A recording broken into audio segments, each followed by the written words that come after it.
who is an associate professor of political science here at WVU. As she'll talk about in just a second, her research focuses on international relations, on international trade and development. So we're so happy to have her here to lead this discussion today. We know it's an important topic, especially for graduate students. We know that both from personal experiences and because you've told us that you're interested in this topic. So just a couple notes about this presentation. We will be recording to post on our website, so you can find it there later. And also at the end of the presentation, we'll have an evaluation. If you could fill that out. We'll have a QR code for that, and also I'll put the link in the chat box. If you could fill that out, it would be helpful to us. So with that, we can go ahead and get started. So Dr. Fattore, thank you so much for joining us today. Wonderful. Thank you so much, Michael. And I appreciate the invitation to present. And for those of you who are here on this absolutely beautiful day here in Morgantown, I'm not going to lie, I have dreams of my hammock this afternoon. So hopefully you will be able to enjoy a little bit of this beautiful weather as well.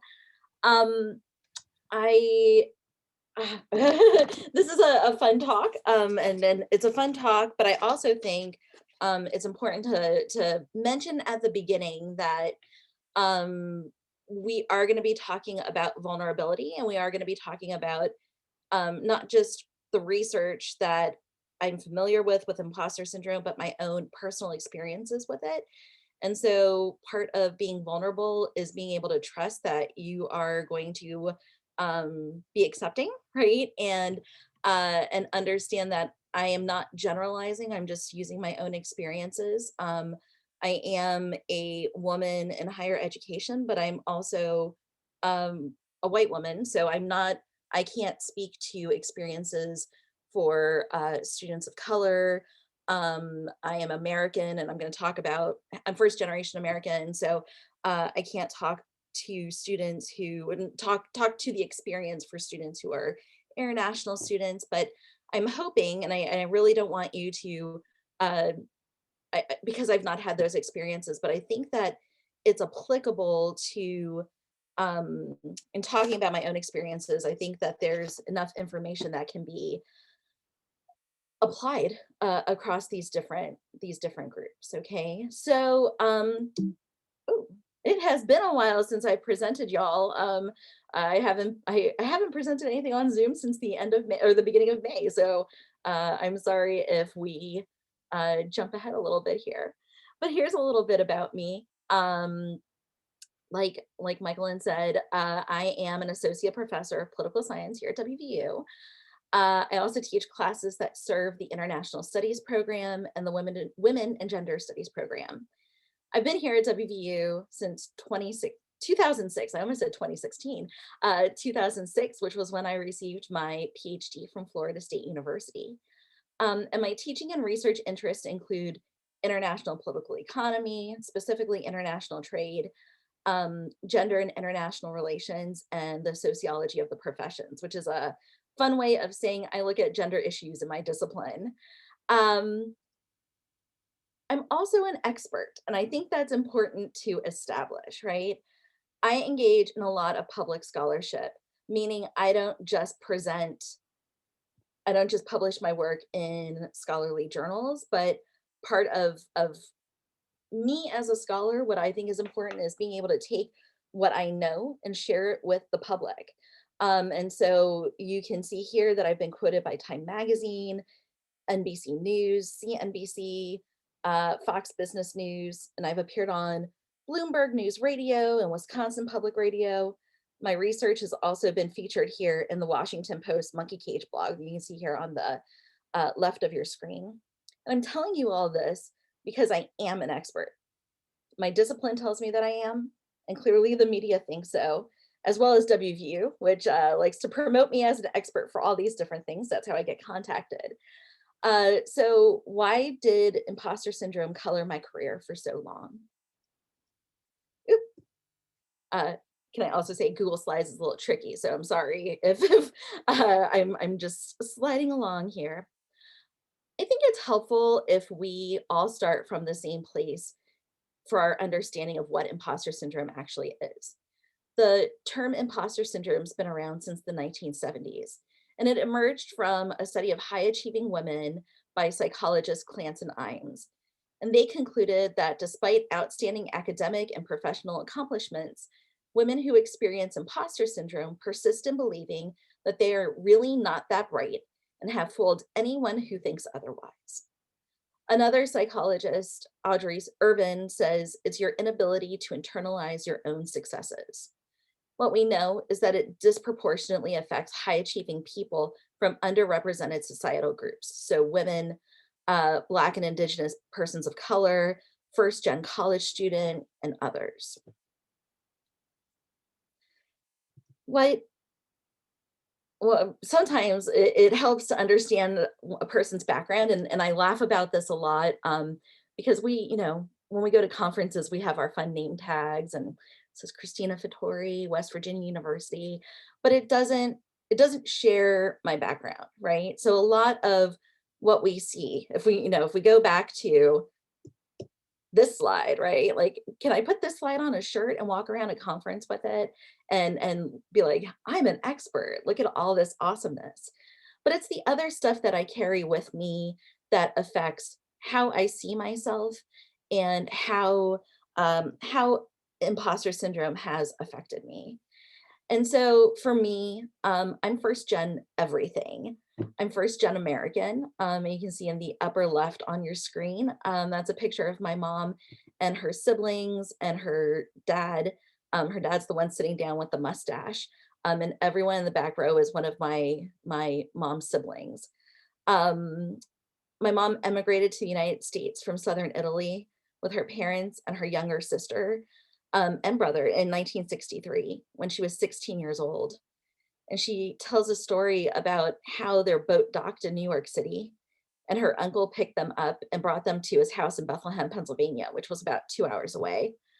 And 3 days later, without knowing a word of English, she found herself on a city bus with her cousin to go to a sewing factory in nearby Allentown. She only had a fifth grade education because it wasn't worth her going to school. She was going to work on her parents' farm and eventually marry and have kids and probably work on someone else's farm.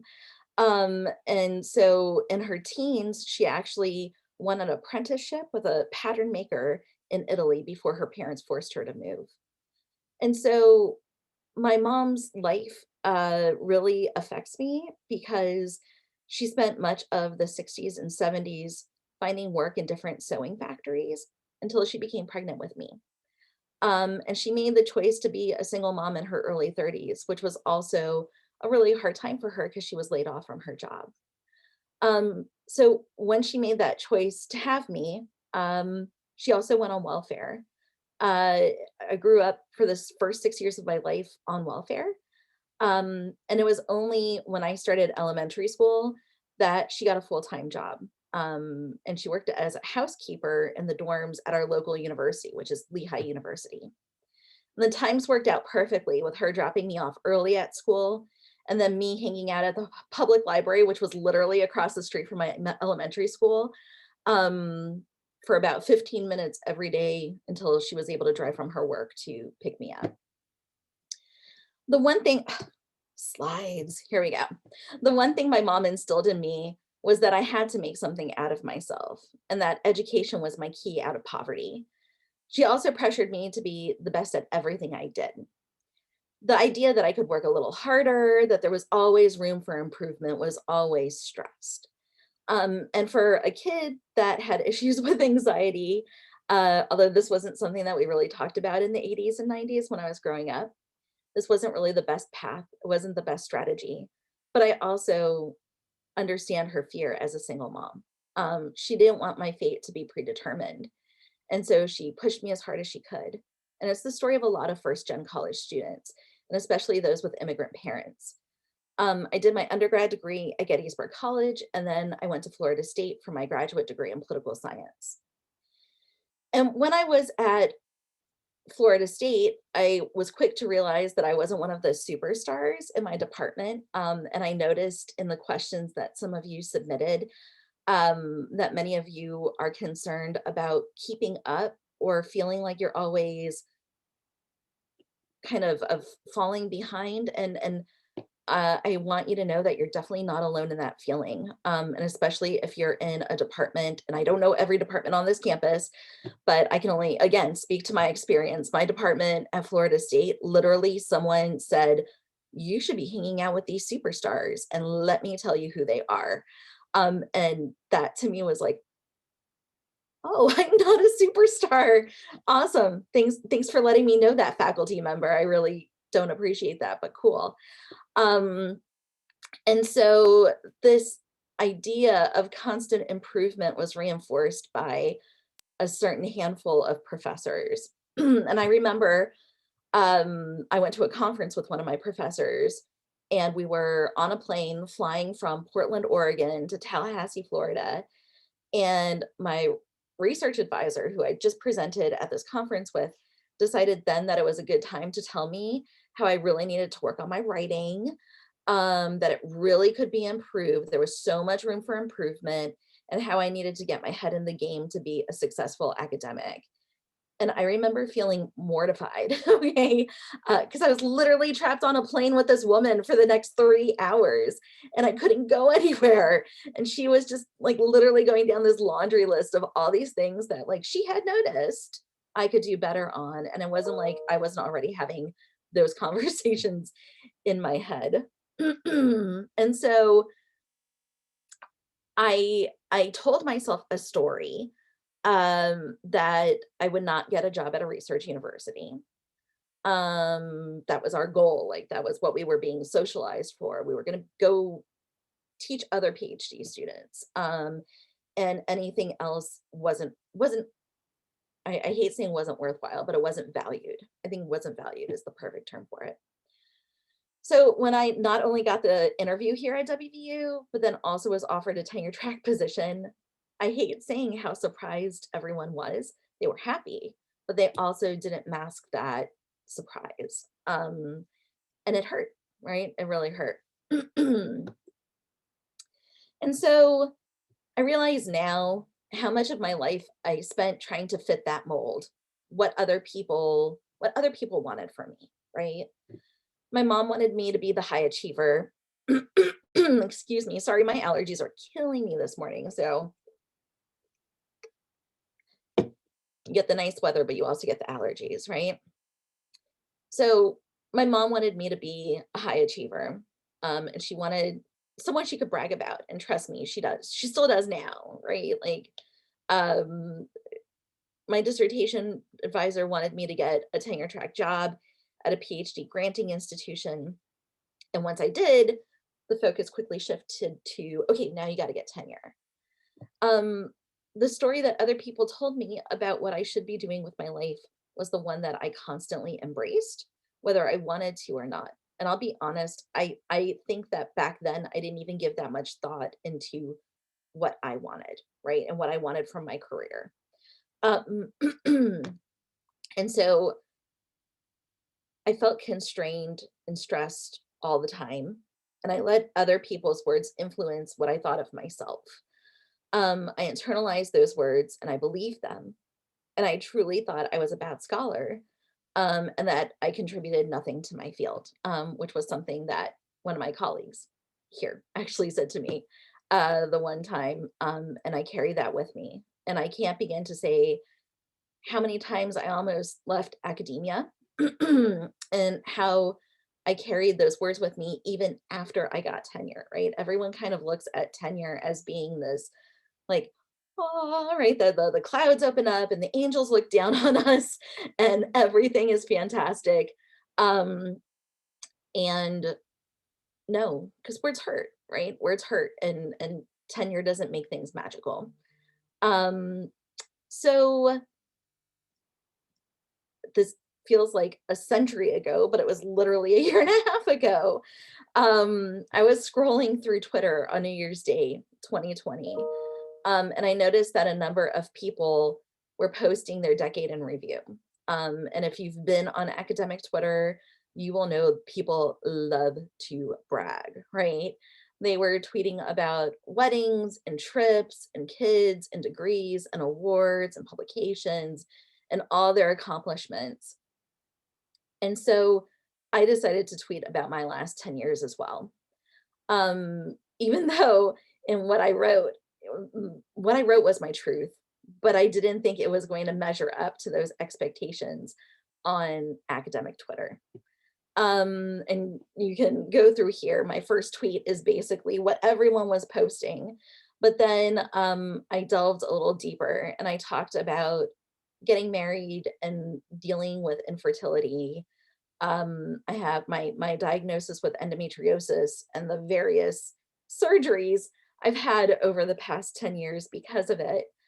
Um, my struggles with depression and anxiety, which really centered around um, my work situation, as well as my infertility and not being able to get pregnant. And so what I thought was crazy is that you can look at my likes over here. Um, I got almost 29,000 likes and it went viral, right? This tweet went viral.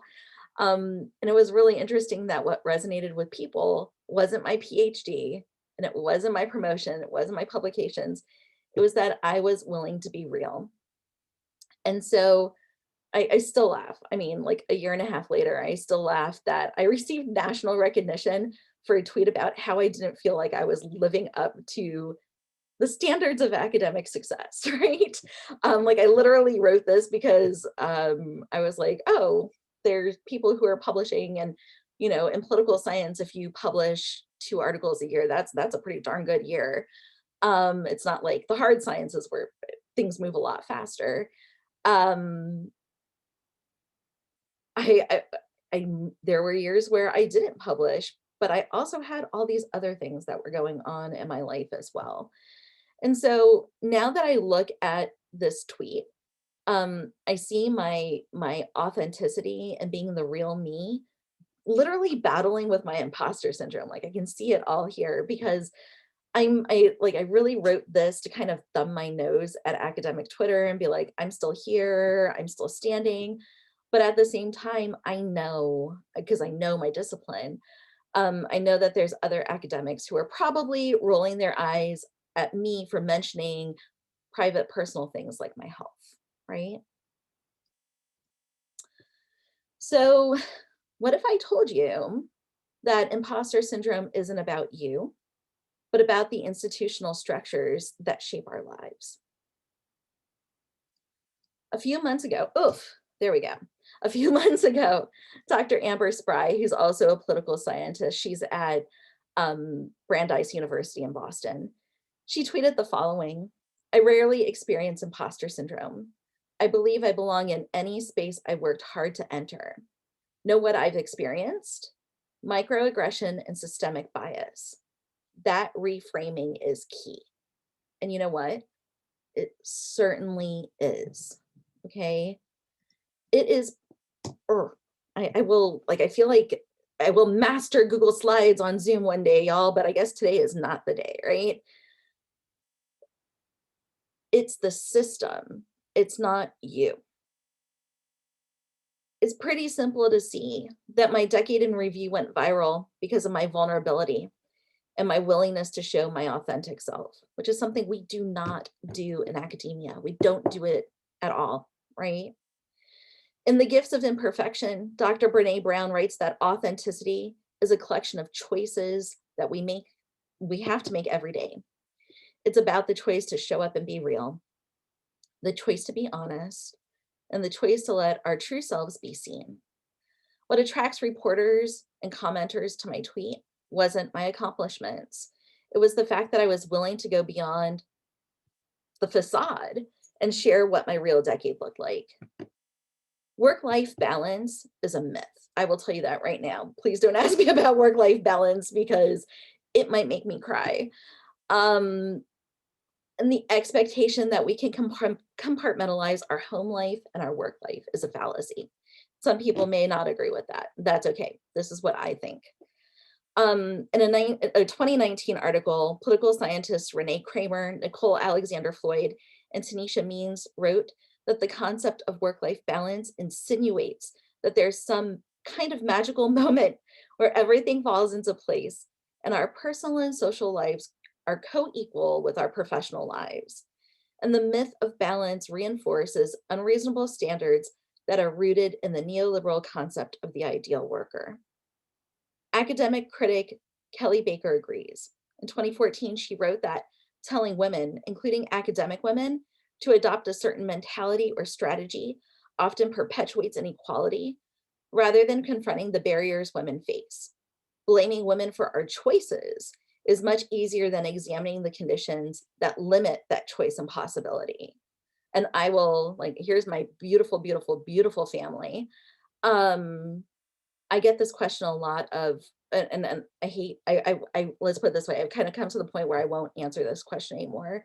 People always say, when should I have kids? Should I have kids before tenure? Should I have kids after tenure? Should I have kids in grad school? I can't believe we're still asking this question of our female mentors. And even worse, when people have an actual answer, because the answer is you start your family when you're ready for it. Okay. Do not let your, do not let your career control your life. And I say that because I don't know how many women waited until they were tenured to start having children, and then found that they couldn't, right? And I count myself lucky. I knew about my endometriosis around the time that I met my husband.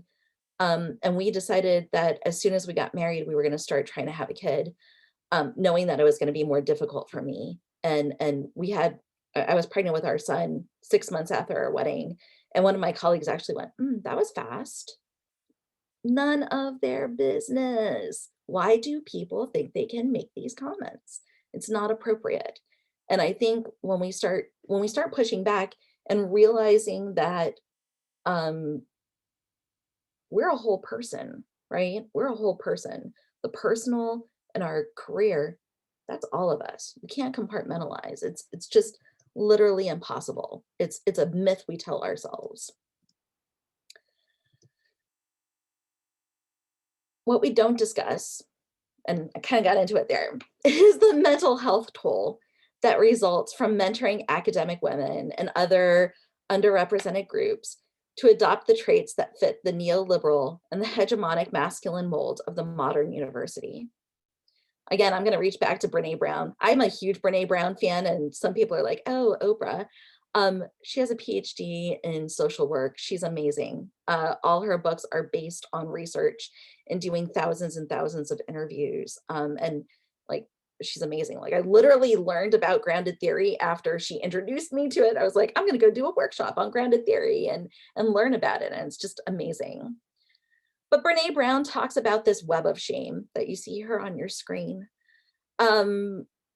We see this layering, conflicting, and competing expectations that are at the core products of rigid sociocultural expectations of what women are supposed to be based on their identity or their role.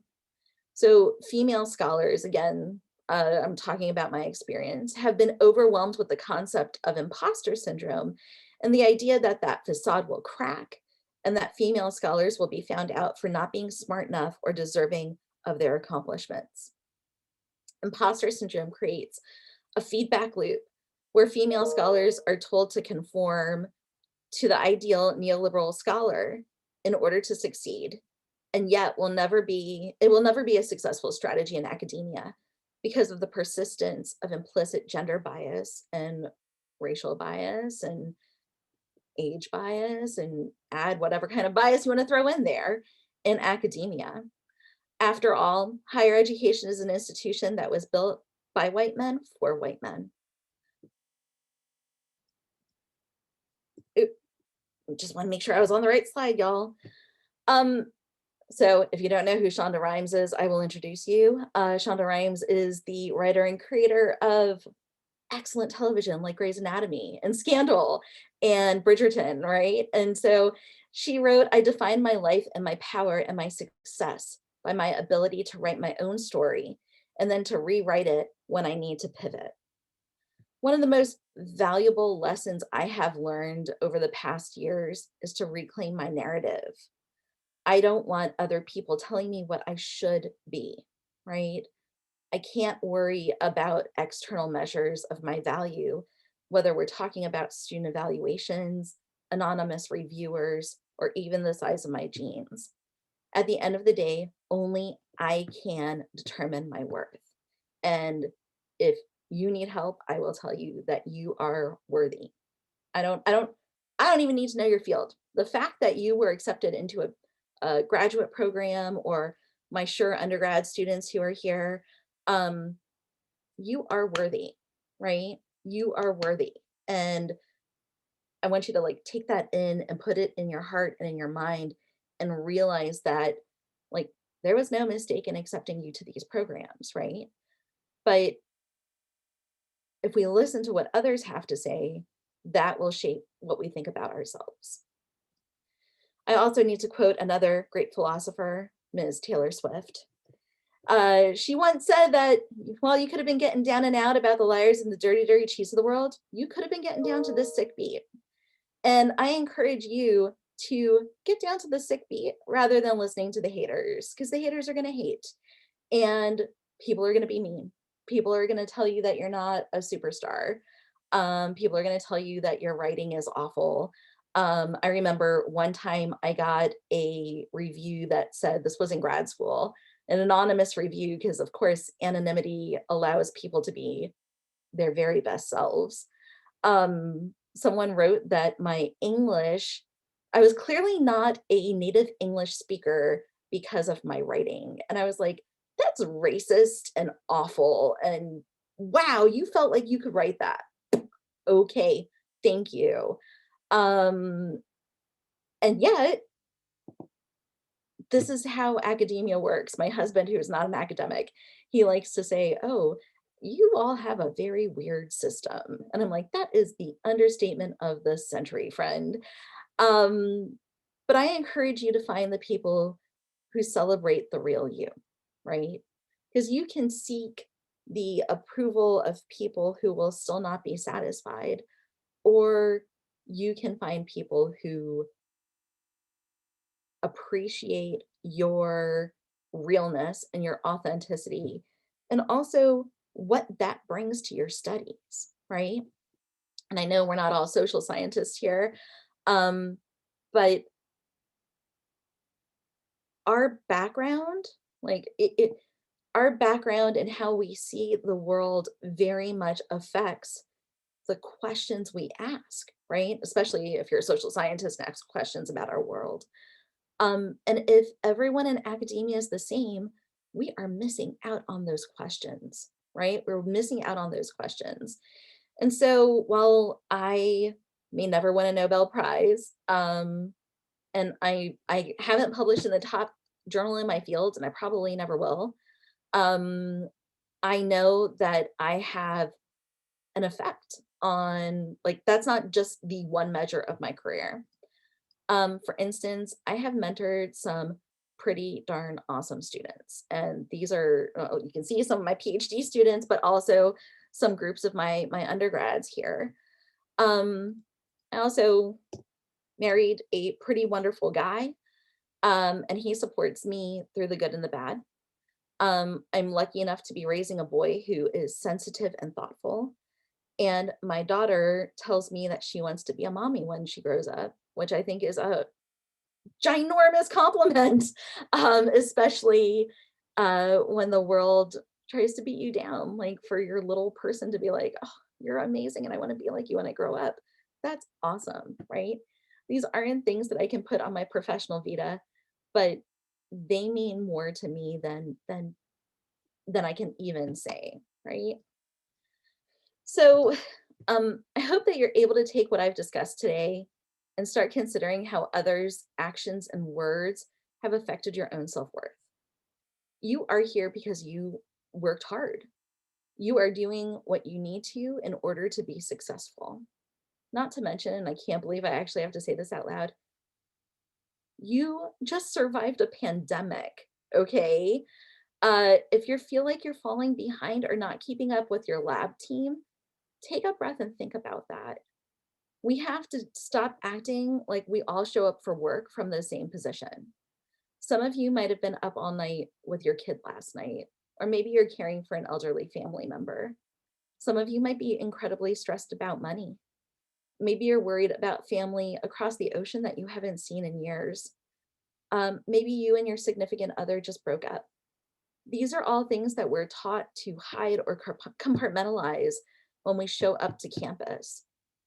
And again, I'm going to say it. We just survived a pandemic, okay? And if we can't admit that we all had, if that all affected our work in any way, people are lying. Because I'll be honest, the first 6 months of the pandemic, I was incredibly productive, and it's because I used it as a distraction mechanism. And then when I finally admitted to myself what I was doing, I was like, oh, that was probably not the healthiest choice ever. Okay. So yay for being productive and getting publications during a pandemic, but ooh, for the reasons why I did it, right? Oop, boop. Let me go back to the slide. During the past 15 months, I've I've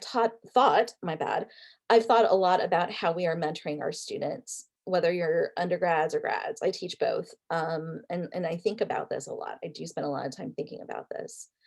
And the current global pandemic highlights the weakness in the expectations of socialization through assimilation, right?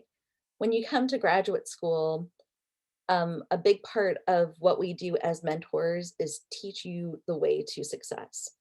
But I also think that we as professors, but also you as future academics, we need to think about whether it is worthwhile to replicate this exact model, right? My hope for the future is to see more mentoring through care, to minimize the effects of shame, isolation, and a lack of sense of belonging to those who are not white men. Through the explicit recognition of our differences and what they can add to our studies, we can address those issues that lead to the persistent leaky pipeline. So why are people leaving academia at all levels, whether we're talking about graduate school, the tenure track, or even after tenure? We also need, if we think about like this recognition of diversity and this recognition of the value of different research questions and our viewpoints, that also can help us like literally and realistically uh, deal with the lack of diversity in academia, because usually when we talk about diversity, we want diversity that fits our mold, right? We don't really want diversity, right? And we have seen this, and I'll give you an example. There is a brilliant political scientist, Nadia Brown. She's actually moving to Georgetown. She's going to be at Georgetown University starting this fall. Published, highly published, amazing. And she has always gotten this comment. She is a Black woman. She's gotten this comment that she's asking, like how can I put it? She's asking niche questions because she looks at she studies Black women politicians. And it's like, no, right? We can't just keep studying the same things over and over again. If we want to be more inclusive in the academy, we have to understand that it's not just bringing in people, but also bringing in those research questions and asking questions about our world. And so I see this as a benefit, right? I think that attracting and retaining a diverse scholarly body allows us to benefit from it by letting our scholarship grow in the breadth and depth of what we can know about our world. So that's the end of my talk. I have the QR code here, and I know Michelin is going, or I'm sorry, Michaelin. Sorry, I have a cousin who's Michelina, and that's why I keep saying that in my head.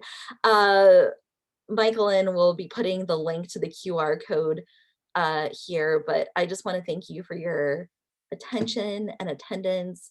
And I see the chat is been popping up while I've been talking, but I haven't been looking at it. So I am more than happy to answer any questions um, or, or, um, or anything that you all might be curious about. I'm a pretty open book. You can either throw them in the chat. Oh, and thank you all. I put it on my slide, but let me thank you all for being here. And I know that some of you are, grad students, you're working, and sure, students, you're working too. Those of you who, might be doing internships and other things, I really appreciate you taking time out of your day to be here with me. Um, I will say, and I'm looking really quickly here. I looked at some of your questions that you submitted when you signed up, and I think that I addressed it. I think I addressed like a whole bunch of them. But number one, can I say, I'll just answer some of these questions. Someone wrote that they haven't experienced imposter syndrome at all. And whoever wrote that, I don't know if you're a huggy person, but I want to give you a big hug because my goodness, you are amazing and you're lucky. And I wish I was you.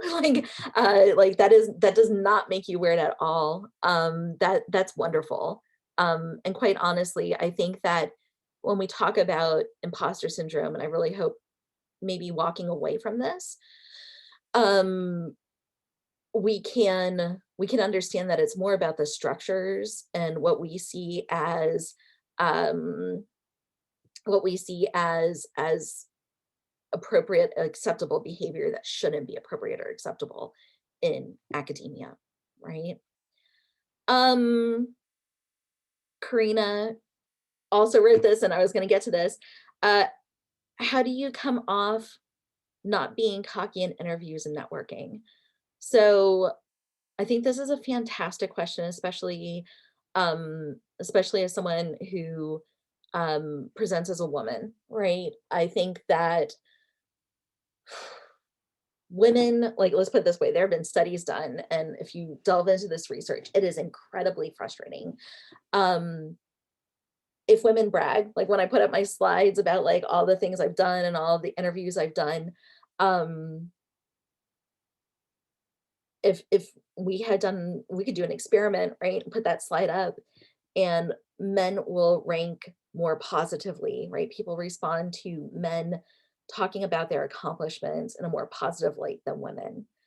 Um, I think, and I say this because um I can't, you can't, right? We can't control the way people respond to us, right? We can't control the way people respond to us.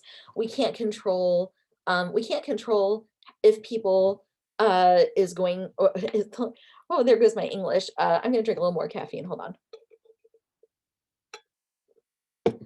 We can't control how people see us. Okay. So I think you should own it. I think that and this is gonna take a little bit of work.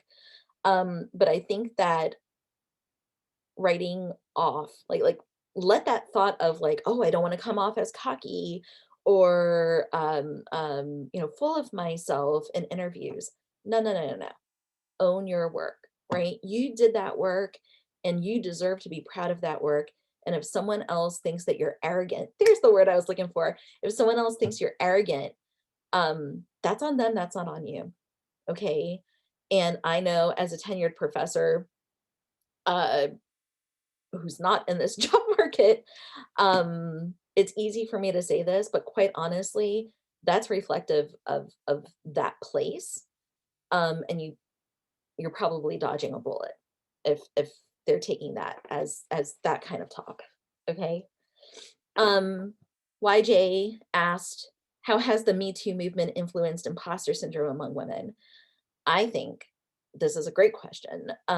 Mainly because we we're talking about this bad behavior, okay? And whether we're talking about sexual harassment or not, or other kinds of harassment or just inappropriate behavior, um, it is, I think it is, again, I'm losing all my words this morning. I think it is validating to see that you are not the only person who has experienced this. And I remember I spend way too much time on Twitter, friends. I'm not even gonna lie to you. Um, we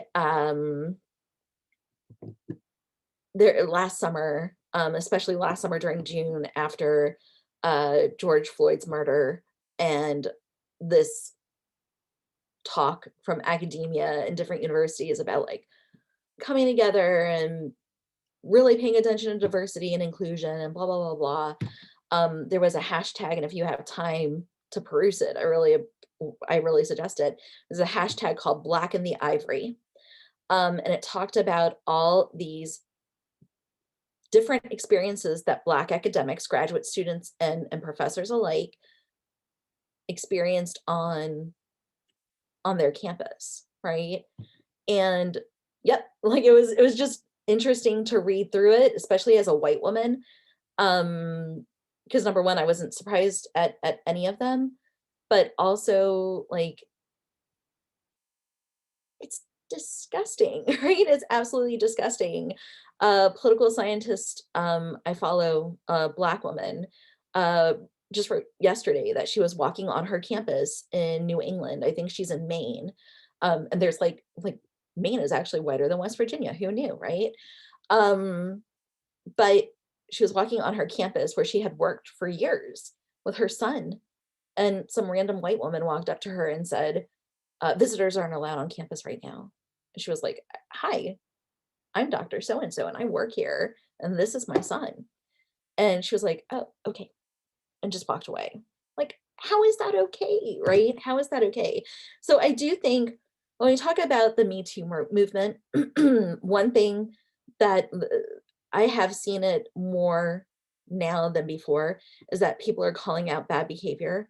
But again, because of power structures in academia as well as society, um, if you come forward with something that has happened to you, you're also putting yourself out there to be questioned, your experience to be questioned. And when I talk about things that have happened to me, that people have these reactions like, oh my gosh, how did, like, that's not even legal, right?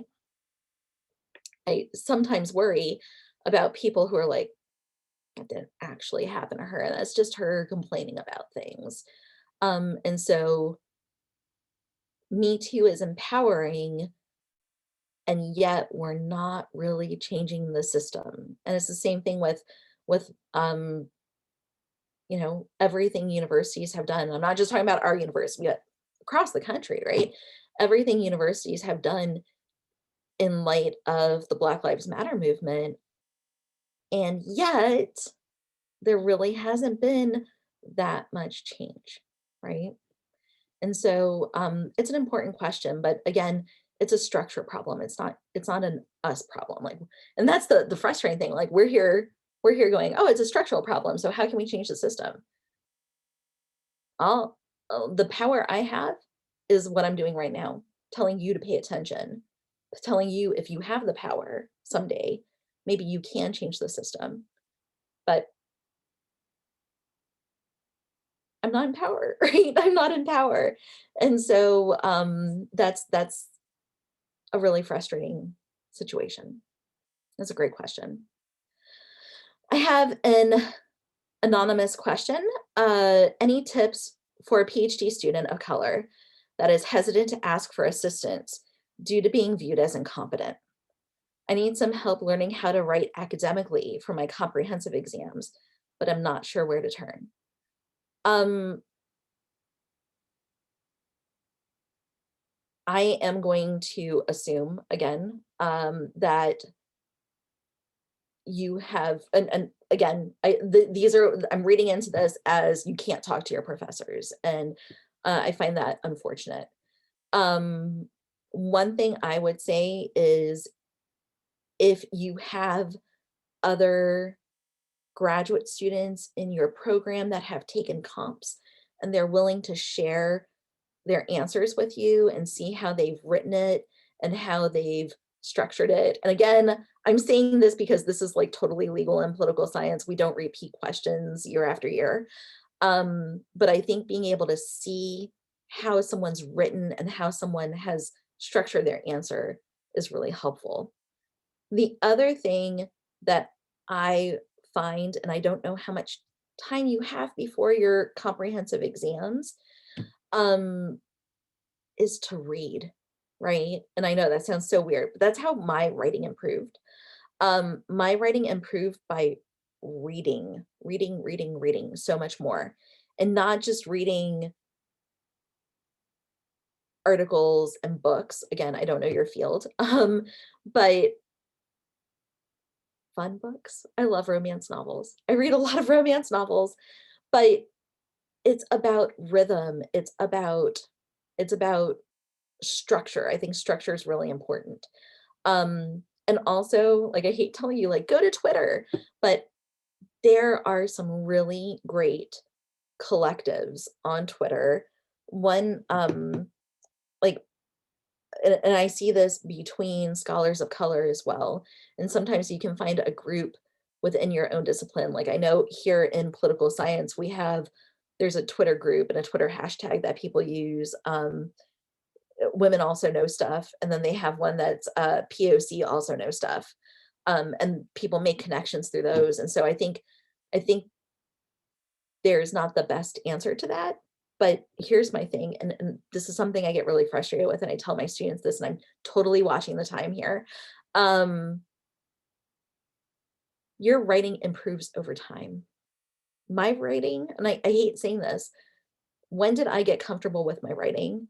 I started grad school in 2001. I feel like my writing really improved, um, probably over a decade. Like, that's when I saw that improvement, which is not the answer you want to hear.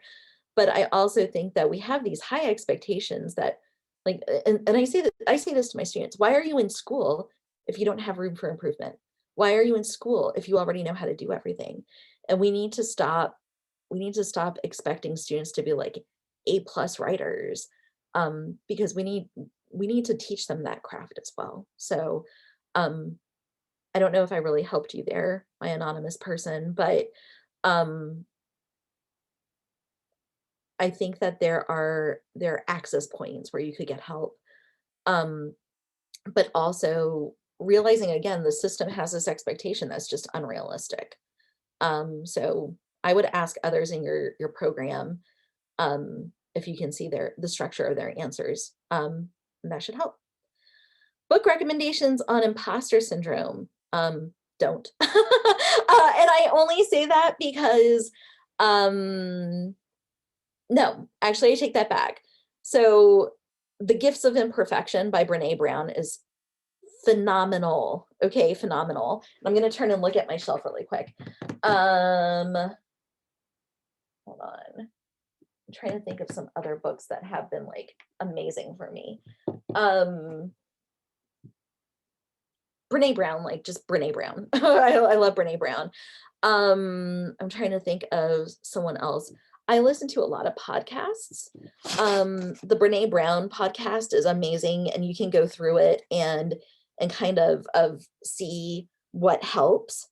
The other thing is, there is a podcast, and I know we're hopefully gonna laugh at this and no one's gonna get offended. I'm gonna send it to you in the chat. I love this.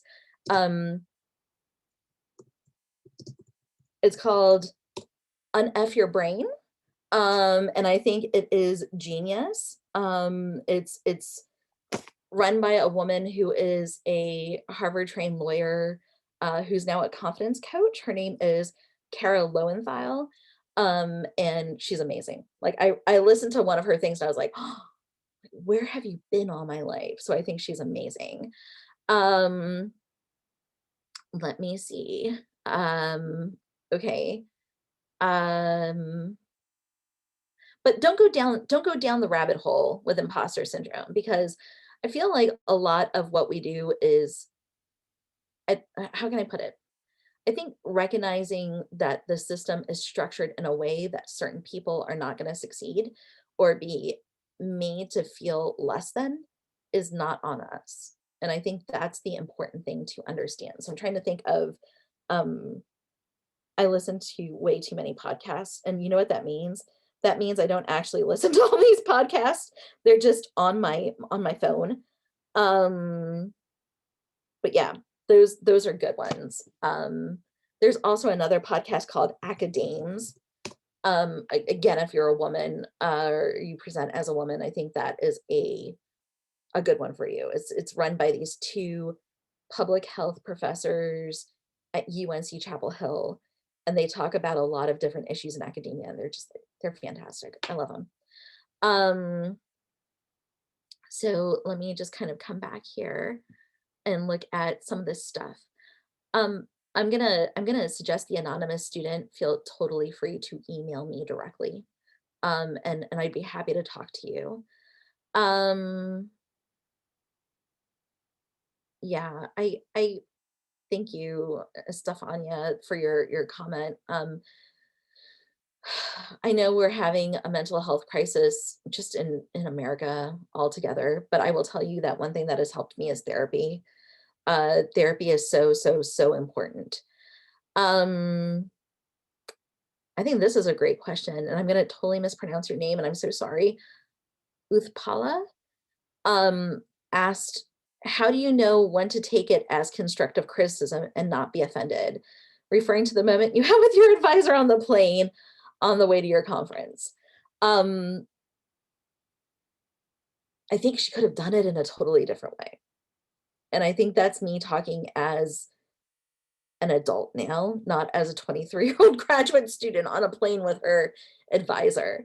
I think that's one of the things that we forgive in academia is that we're like, oh, we're so like we're not so socially disadvantaged, right? We're all nerds and we're socially disadvantaged. And I like no, okay, no. You should really think about the words that come out of your mouth. And I'm talking about other academics. Um, oh, can I say like I can only talk about my field, which is political science, but there have been times where I have gotten anonymous reviews of journal articles that I've submitted that I'll read through it and I'll be like, you didn't really read my paper just based on what you wrote. And so I could either let that sink into my head, or I could be like, you didn't do your job, so your criticism isn't really valid because you're not really addressing what I did. Um, I got I got a review last August, which my goodness, it's almost been a year. It it made me so happy. And it didn't make me happy because they were like, "Accept without revisions."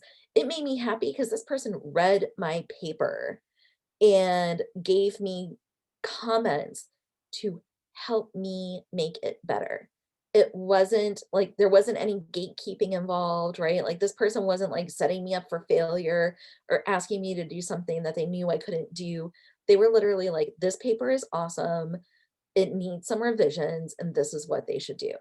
And that's how I approach it. Like you can approach it like it doesn't have to be an emotional way. Like I don't hold my grad students' hands when I tell them that they need to rewrite a section.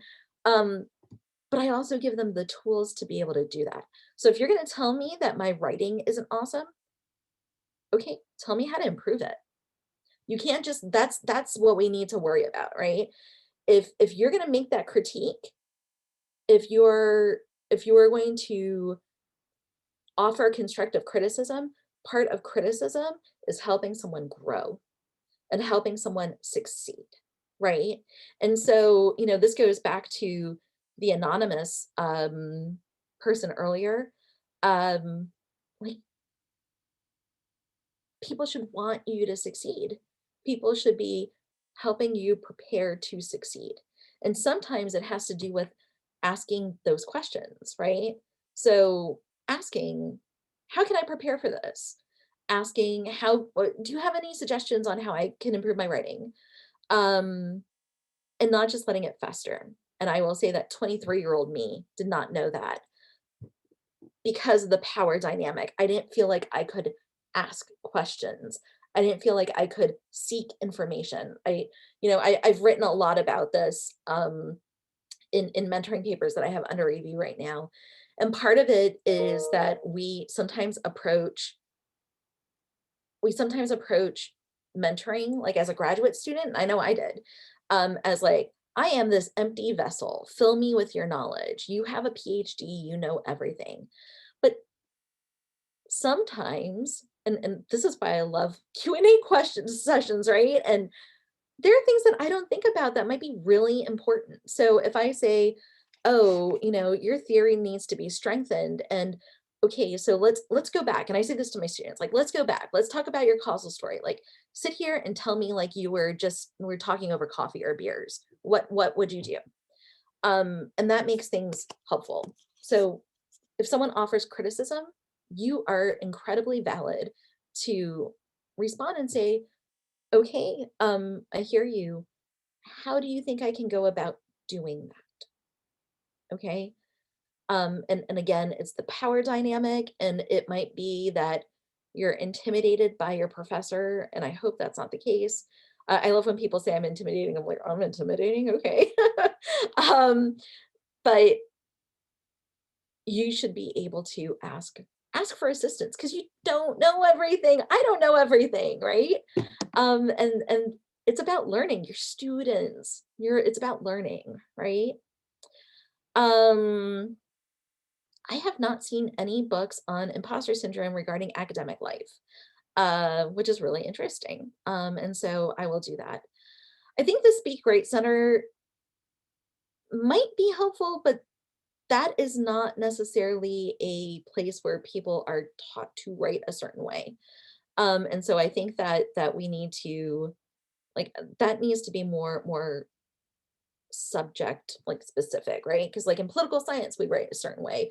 I've been working with some people in public health, and I'm like, oh, you all write like a totally different way than I do. Like your journal articles look very different than mine. And so I think that might be a part of it as well. Okay. Um,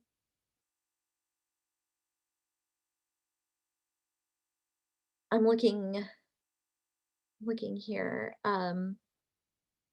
How to ask for help when you need it. Yeah. I think I hit on that. Um, and it really frustrates me if you're not in a position where you feel like you can ask for help. Um, and so that is definitely something that we need to work on. Um, uh, Liz, who is working on an Excel on project on imposter syndrome, please get in touch with me. I would love to hear about your project. Um, and a sense of style, Steven Pinker. The other thing I would say, and I was looking at my shelf over here, and I'm going to move my green screen, so don't hate me. Um, Anne Lamott, Bird by Bird, is a great book about writing. What else would I say? Oh, um, there are a number of academic coaches on Twitter. And again, if you're in the social sciences, I can point you in a couple of different directions. And again, I'm going to put my email here in the chat. Oh, maybe if I write it right.